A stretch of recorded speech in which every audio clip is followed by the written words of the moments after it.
S Ravikumar அவர்களை பற்றி பேசவே இல்லையே அப்படின்னு நிறைய பேர் கேட்பீங்க. ஆக்சுவலாக எஸ் ரவிக்குமார் அவர்களோட மிகப்பெரிய டெசிஷன் அப்படிங்கிறது நான் ரொம்ப இம்ப்ரெசிவாக பார்க்குறேன்.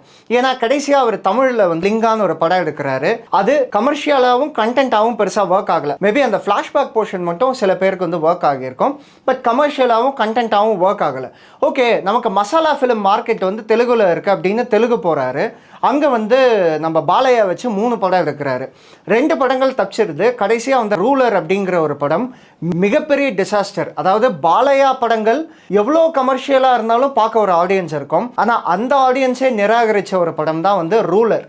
அப்படி ஒரு படத்துக்கு அப்புறம் ஓகே, நம்ம மேபி அவுடேட்டட் ஆகிட்டோம், இல்லை ப்ராப்பரான கதைகள் கிடைக்கிறதில்ல, நம்ம ரேதர் நம்ம டைரக்ட் பண்ணி நம்ம பேரை கெடுத்துக்கிறத விட நம்ம அப்படியே விட்டுடலாம், நமக்கு ஆக்டிங் வேறு இன்னொரு ஆப்ஷன் இருக்குது அப்படிங்கிறதுனால கடைசியாக ரூலருக்கு அப்புறம் அவர் எந்த படங்களும் எடுக்கலை. ஆரம்பத்திலே சொன்னேன் இல்லையா, யூ இதர் டை ஆஸ் அ ஹீரோ அப்படின்ட்டு. இங்கேயே எஸ் ரவிக்குமார் அவர்கள் டைரக்ஷனை ஸ்டாப் பண்ணிட்டாரு. அதுக்கப்புறம் இப்போ ஒரு ஃபுல் டைம் ஆக்டராக அவரோட பொட்டென்ஷியல் காட்டிக்கிட்டு இருக்காரு. நிறைய படங்களில் நடிக்கிறாரு, நிறைய படங்களில் இம்ப்ரெசிவாக இருக்கார், இம்ப்ரெசிவான கேரக்டர்ஸ் எல்லாம் பண்ணிக்கிட்டு இருக்காரு.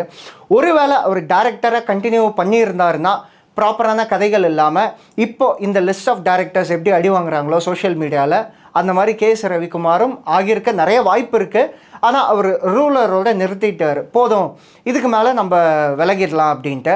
அதனால தான் எஸ் ரவிக்குமார் அவரோட படங்கள் இப்போவும் நம்ம ஒரு கமர்ஷியல் ஜோனில் நம்ம என்ஜாய் பண்ணிக்கிட்டே இருக்கோம். இப்போ எந்த டிவியில் போட்டாலும் பரவாயில்ல, எஸ் ரவிக்குமார் படம்ல எவ்வளோ நாள் ஆச்சு பார்த்து அப்படின்ற மாதிரி நம்ம பார்த்துக்கிட்டே இருக்கோம். ஸோ அதனால தான் எஸ் ரவிக்குமார் சாரை வந்து இந்த லிஸ்ட்டில் வந்து நான் இன்க்ளூட் பண்ணல. சுசீந்திரன் அவர்கள் நான் ரொம்ப எதிர்பார்த்தேன். அவர் வந்து படம் வெண்ணிலா கபடி குழு, அதுக்கப்புறம் நான் மகாநல்ல படம் மாதிரி ஒரு ஸ்க்ரீன் பிளே, பயங்கரமான ஸ்க்ரீன் பிளேங்க அந்த படம். One of the best screen play அப்படின்னு சொல்லலாம். அதே மாதிரி அழகர் சாமியின் குதிரை, இந்த மாதிரி சூப்பர் படங்களாக எடுத்தாரு.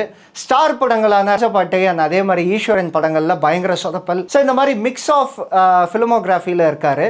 இப்போவும் ரெலவெண்ட்டாக இருக்காரு, பட் மார்க்கெட்டில் இல்லை அப்படிங்கிறது தான் ஒரு மிகப்பெரிய வருத்தம்.